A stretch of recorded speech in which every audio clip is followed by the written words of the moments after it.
3 minutes. It's okay. If you have not disappeared from here, I will move you by force. It's okay. 3. It's okay. We are at the residence of one of the presidential candidates, Robert Chagulanyi, who is contesting on the National Unity Platform flag.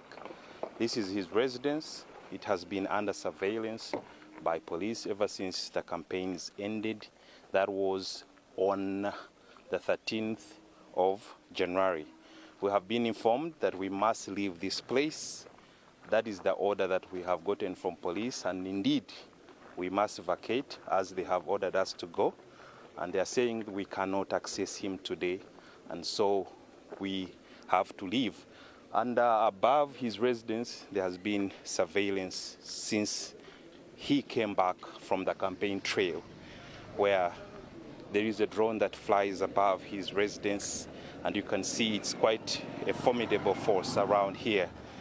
It is to deter him from leaving his residence just in case he wants to do so. And we have also been told that we cannot access him today, and thus we should go back, meaning he's not supposed to be receiving visitors at his residence.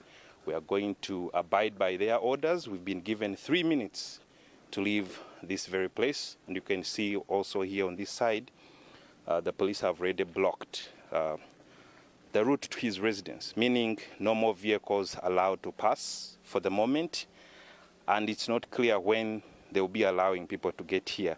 But this is likely to happen until the Electoral Commission chairperson announces the winner of the recently concluded presidential elections.